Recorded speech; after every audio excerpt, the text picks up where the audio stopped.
All right, welcome to our planning session.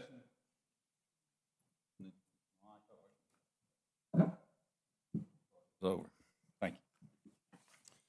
All right, guys, welcome to our planning session called November 2nd, 2022 meeting of the City of Tuscaloosa Planning and Zoning Commission. I'd like to introduce our staff right now. Ashley Kreitz, Executive Director of Urban Development. Mr. Zach Pons, Acting Director of Planning.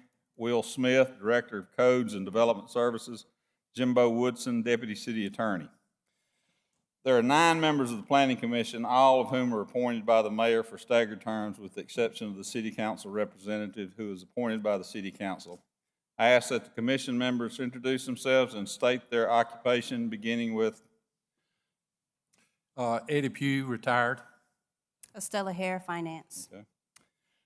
There are sign-up petitions outside for public comment. If you did not sign up, you will be given the opportunity to speak during the public comment portion of the agenda. The commission will take up items in the order of the agenda. The commission will receive a presentation from staff regarding proposed zoning text changes for the articles identified for discussion. The commission will vote to recommend or not recommend these amendments.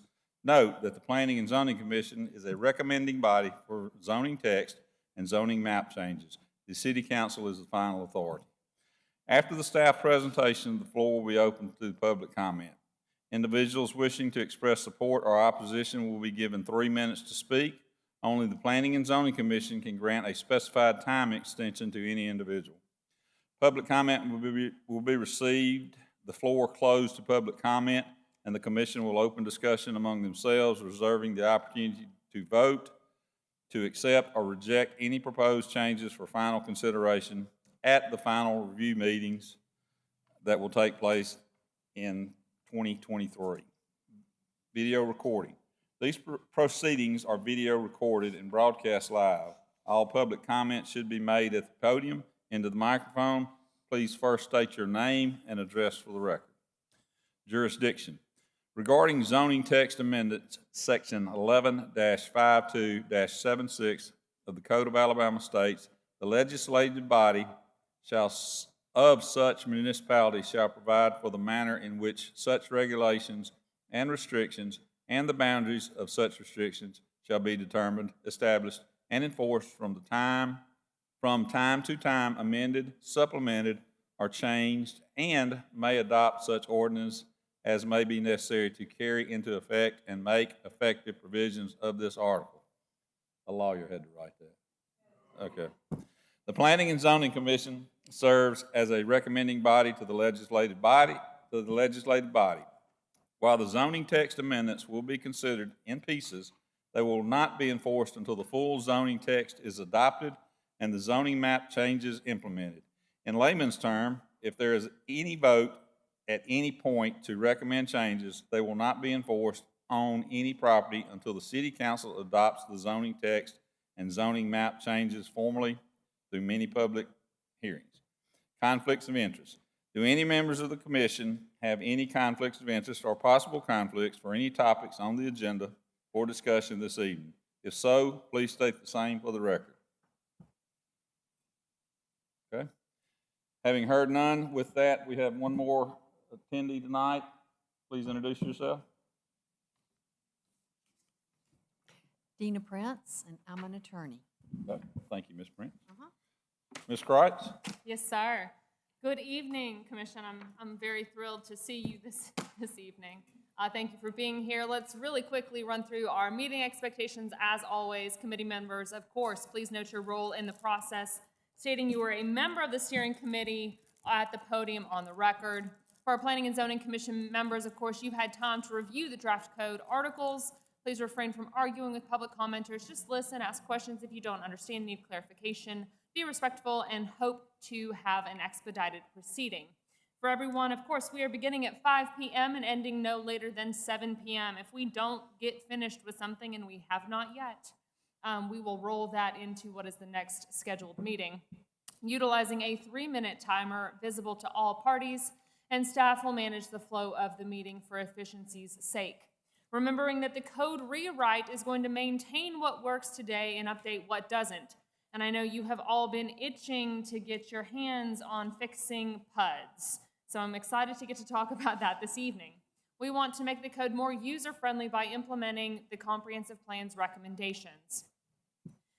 Of course, our zoning ordinance update process, we will begin with the zoning text, the purpose, intensity, and dimensional standards, moving into our development standards, and finalizing the text with uses before we move into the zoning map itself. We have jumped back a little bit into zoning districts, talking about general planned developments and the riverfront planned developments and what those will look like this evening. So, with that being said, let's jump into this. We'll start with the general planned development district and then talk about the riverfront planned developments. So, of course, this section that you got a chance to take a look at is going to build on what we know today for our PUDs.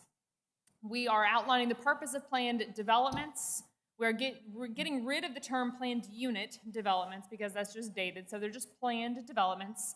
What that procedure is going to look like, that we have two types of planned developments, either planned or riverfront planned, simplifying the process and streamlining it, incorporating modern best practices for planned developments in the city. Y'all are familiar with our current ordinance. There's a lot of mays and cans and shoulds when we need to be speaking in shalls. Words are important, as we like to say. Remember that our current zoning ordinance has basically two types. We've got planned unit developments and riverfront development districts, which both of these sections were, of course, written by attorneys. And the riverfront development district section is cumbersome at best. The planned unit development section leaves a lot of uncertainty and a lack of clarity. There isn't even a provision in the current planned unit development code to receive final approval. Everything is just tentative approval. So we want to make sure we clarify those things in our current ordinance, or our proposed ordinance. We have a connection between the specific regulations in the base zoning districts, and we have general regulations that are included, but there's a whole bunch of flexibility in that. And also the application procedure for approving the planned development is very broad. The timelines, the guidelines for the process just need to get simplified so that everyone understands and puts everyone on the same playing field. So what is being proposed and what you've had time to take a look at is improving that regulation, providing a clear purpose and intent within your planned developments, defining the relationship and potential modifications. So you start with that base district, and then you say what can be altered, whether it's parking or something similar. And we'll take a look at that table here in a second. But what can be altered through the planned development process. We show the requirements for planned development narratives, because I know the narrative is that one thing that we hold as staff when it goes to the city council for final approval. And they say, oh, well, I need to make this change. Well, was that part of your narrative? Does that still comply with your narrative? That still allows us a bit of flexibility as staff, but also helps tie them to what they've proposed. So what you see is still what you get. We are aligning planned developments with a base zoning district, offering flexibility, and then clarifying that approval process for how to establish a planned development. And so what I was mentioning is where you can modify. So you see here, if someone, and we'll get into these extra standards in meetings shortly down the road. I know we've talked about your fence and wall standards. If someone wants to alter that slightly, they can do that through the plan and agreement that they make. So it's the same concept, but we're saying specifically, yes, you may. No, you can't modify your open space standards. What is within the open space portion of the code, that is what you have to do. But if you want to alter your landscape and buffer standards, that can be negotiated a bit through the plan development process. So we're just spelling it out for them so that everybody knows, and what they propose to you will be what you get.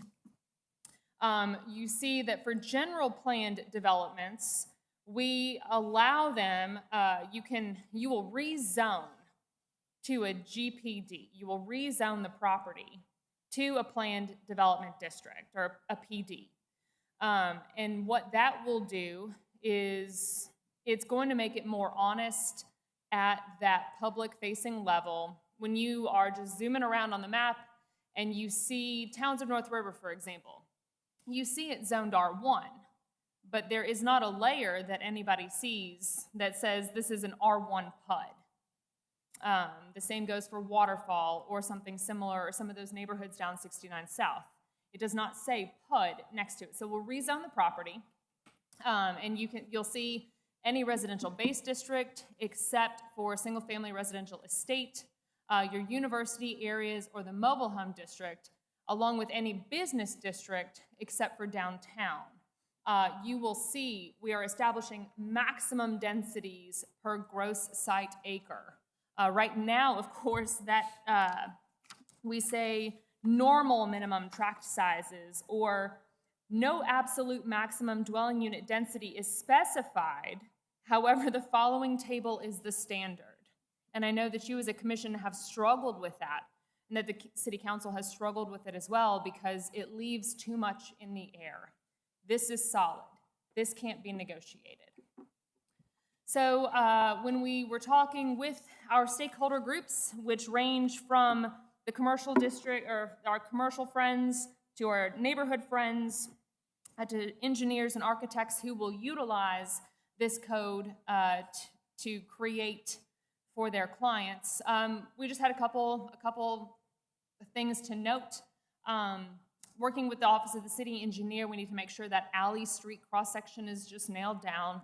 We don't want to have teeny tiny alleys and utilize alleys for trash and then find that everything can't fit together. And then there was a question about whether this would allow for small infill development.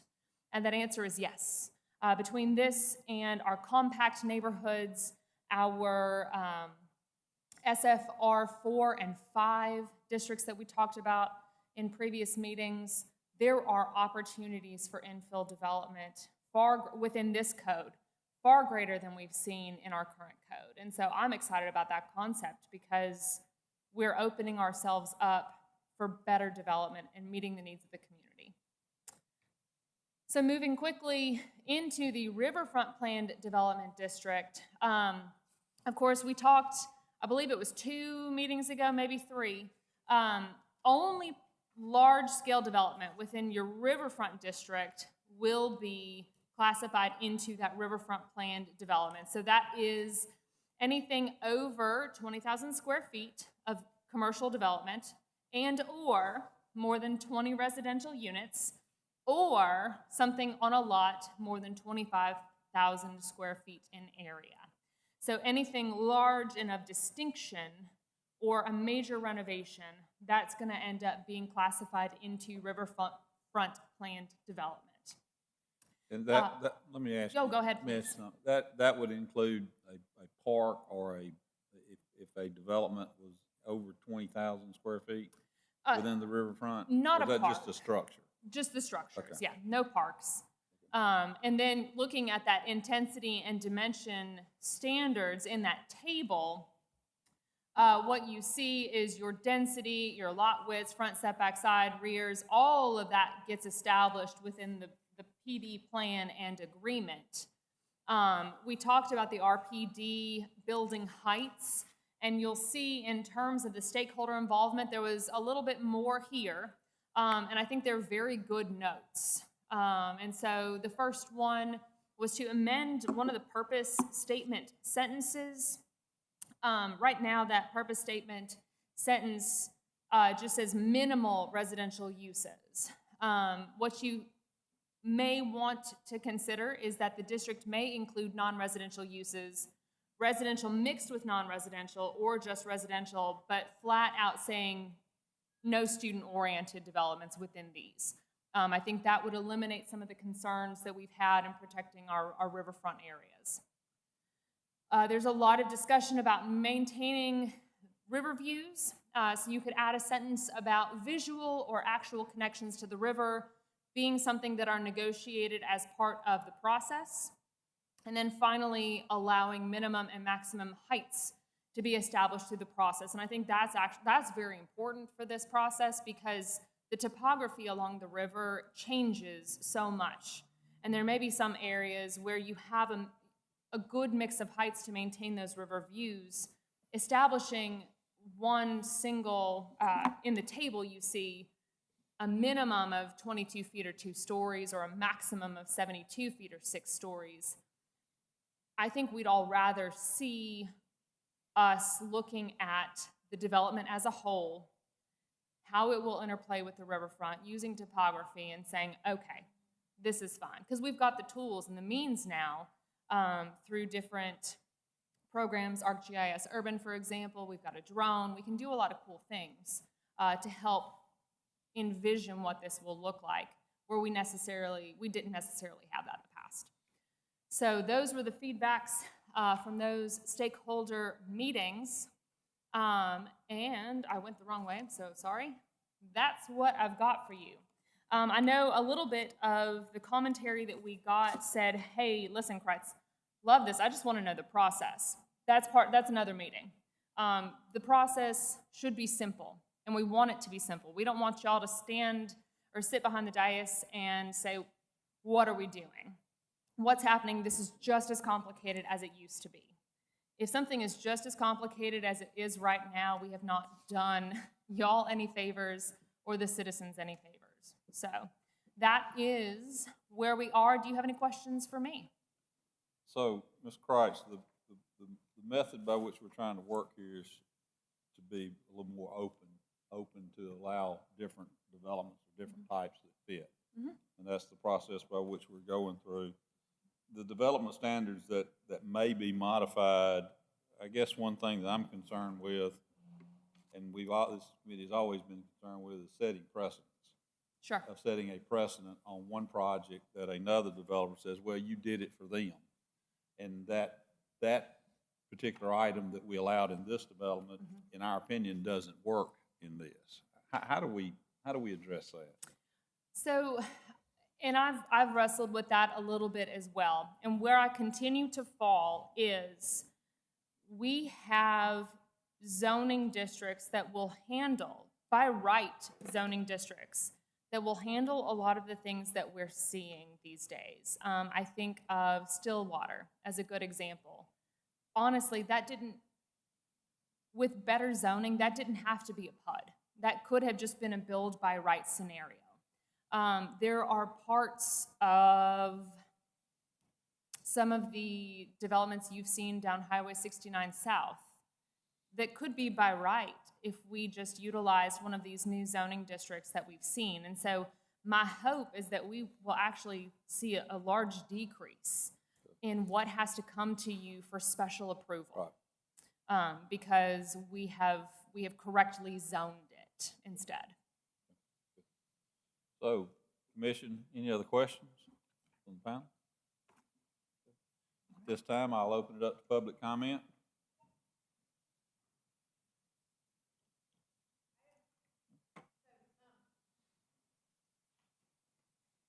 Please state your name and address the record, please. My name is Elizabeth Alter, and I live at 16B Country Club Hills, which is directly, well, kind of diagonally across from the old Tuscaloosa Country Club and the river. And so I guess I'm trying to figure out, nothing's going to improve my situation. It's only going to make my situation worse, no matter what. And so I guess I'm just trying to figure out how bad can this be for me? Like how this is, it's going to destroy my view. What can be put in place to at least allow our neighborhood, that it be in some way codified or required that we get some kind of voice in anything that happens between Country Club Hills and the river, like I said, some moment to speak or be part of that process to make a bad thing less bad for us. Is there any way that could be addressed? So I'm going to I'll say this to you, from our standpoint, number one, you're taking the first step, coming up here and speaking to us. And Sorry? You're taking the first step, speaking to us about this, what we're doing. Yeah. And making your thoughts known. When we go through the process, the protection of the local community, the protection of the local people is always near and dear to us. And we try to, if there is a development adjacent to you, we try to get your input into it and make sure that your neighborhood has a right to speak, and we hear that. I think what we're presenting here leaves a lot open, things we can do, and some things we shouldn't do. And if we, again, when I talked about precedents, if we start setting precedents by putting a 6-story building in front of you and blocking your view of the river, that's not what this commission is trying to do. So, I guess my concern is what you were saying about, simplifying it and sort of making it not necessary to go before a special committee. And I actually want that because then I can be sitting here and being like, hey, wait a second. And I'm worried that if it's all very directly to you, that it's going to kind of cut us as neighborhood residents out of that chance to No, and that's a very fair concern, and I'm sorry that it came across that way. No, the country club area, this process will be a public hearing. because, so here's an example, there's been talk for, it's been time goes so fast, maybe it's been 10 years since, this has been the discussion of what's gonna happen there. And some people say, oh, it's a positive if all the traffic comes from where the trestle is up and around and doesn't come through the neighborhood. And to me, that actually sets off alarm bells, because then that says it's this sort of exclusive thing that turns its back to the neighborhood. And then I imagine looking down across people's backyards. And so I don't want it to be we're looking at the backside of a mall. I want there to be something that says, no, the neighborhood buffer gets a buffer strip, and it has to address the neighborhood at the scale of the neighborhood. ma'am, we need just a microphone, please. Oh, sorry. So that's one concern is that the neighborhood gets a buffer of neighborhoodness that faces the neighborhood, because I'd much rather have a house across the street from me than look into the back of commercial buildings.